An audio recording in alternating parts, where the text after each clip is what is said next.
बिना किसी देरी के चलिए सीधे आज के इस एक्सप्लेनर में डाइव करते हैं।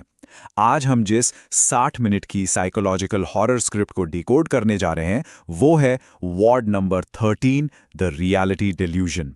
ये कोई आम कहानी नहीं है। हम आज बारीकी से समझेंगे कि कैसे ये कहानी बहुत ही चालाकी से हमारे दिमाग के साथ खेलती है और डर और सस्पेंस का एक ऐसा जाल बुनती है जो सच में रोंगटे खड़े कर देता है। इस पूरी कहानी की नींव समझने के लिए बस इस एक लाइन पर गौर कीजिए। मरीज को लगता है कि वो एक डॉक्टर है। सोचिए, ये सुनने में ही कितना खौफनाक और अजीब है ना? ये एक लाइन हमें तुरंत उस मनोवैज्ञानिक रहस्य में खींच लेती है जिसे हम आज समझने वाले हैं। ये सिर्फ भूत प्रेत वाली कहानी नहीं है, बल्कि ये इंसानी दिमाग के सबसे गहरे और डरावने भ्रम का सफर है। अब ये समझना बहुत ज़रूरी है कि राइटर ने इस थ्रिलर का स्ट्रक्चर कैसे डिज़ाइन किया है। ये 60 मिनट का रन टाइम हवा में नहीं बटा है। इसे बिल्कुल सटीक तरीके से 3 एक्ट्स में डिवाइड किया गया है। पहले 15 मिनट में सेटअप है, फिर 15 से 45 मिनट तक दिमाग की धज्जियां उड़ने का सिलसिला है, यानी माइंड ब्रेकडाउन, और आखिर के 15 मिनट वो शॉकिंग ट्विस्ट जो सब कुछ पलट कर रख देता है। तो चलिए कहानी के पहले हिस्से यानी एक्ट 1 वेलकम टू वार्ड 13 से शुरू करते हैं। ये कहानी के शुरुआती 15 मिनट हैं। शुरुआत से ही टेंशन बिल्ड होना शुरू हो जाती है। डॉक्टर रोहन वर्मा एक भयानक सपने से उठते हैं और अपनी पत्नी नेहा और बेटी पिया के साथ एक पुराने अजीब से मेंटल हॉस्पिटल में आते हैं और फिर धीरे धीरे डरावनी चीज़ों का सिलसिला शुरू होता है। रोहन को बार बार बुरे सपने आ रहे हैं, कॉरिडोर में एक व्हीलचेयर अपने आप हिल रही है और सबसे डरावना हिंट तब मिलता है जब छोटी बच्ची पिया कहती है, ये जगह मुझे देख रही है। मजे की बात यह है कि रोहन इन सारे क्लासिक हॉरर संकेतों को पूरी तरह इग्नोर कर देता है और यहीं से हमारी बेचैनी बढ़ने लगती है। पहले एक्ट में ही एक बहुत ही शॉकिंग टर्न आता है। पिया के सामने एक रहस्यमयी परछाई वाली लड़की, एक शैडो गर्ल आती है और ठीक यही चेतावनी देती है, तुम्हारे पापा झूठ बोलते हैं। ये वो मोमेंट है जहां राइटर हमारे दिमाग में पहला डाउट डालता है। हमें लगने लगता है कि शायद हमारा मेन कैरेक्टर यानी डॉक्टर रोहन पूरी तरह से भरोसे के लायक नहीं है। कुछ तो गड़बड़ है। पहले एक्ट का एंड तब होता है जब रोहन अस्पताल के अंदर घूमते हुए एक बंद दरवाजे तक पहुंचता है, वार्ड नंबर 13। जैसे ही रोहन इस दरवाजे को छूता है, एक बहुत ही तेज कानों में चुभने वाला फ्लैश साउंड आता है। ये कोई नॉर्मल दरवाज़ा नहीं है। ये सीन फिल्म के कोर सस्पेंस को एस्टैब्लिश कर देता है कि इस दरवाजे के पीछे कुछ बहुत ही भयानक सच छिपा है।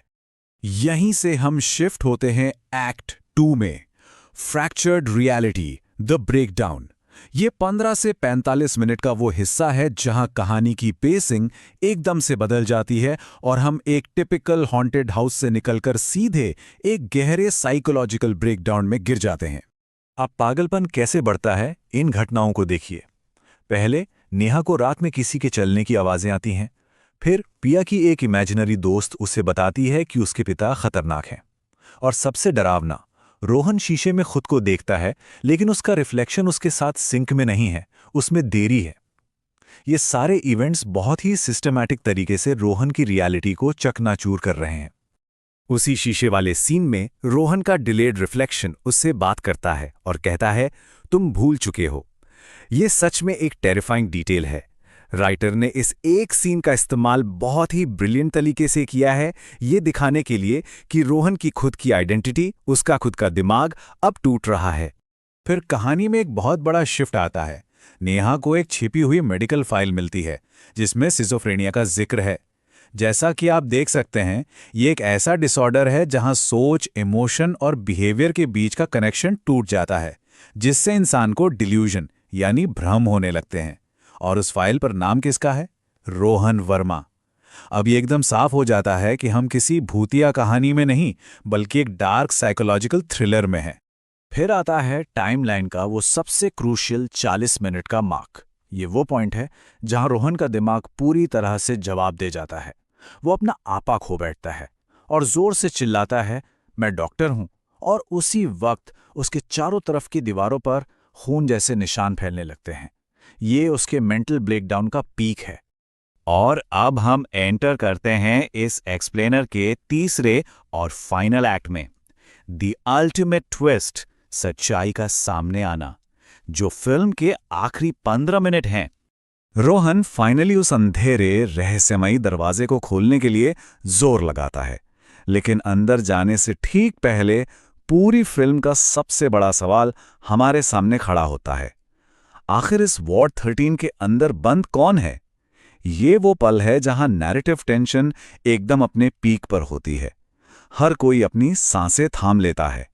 दरवाजा खुलता है, अंदर घुप अंधेरा है और वहां बिस्तर से मजबूती से बंधा हुआ एक अकेला मरीज है।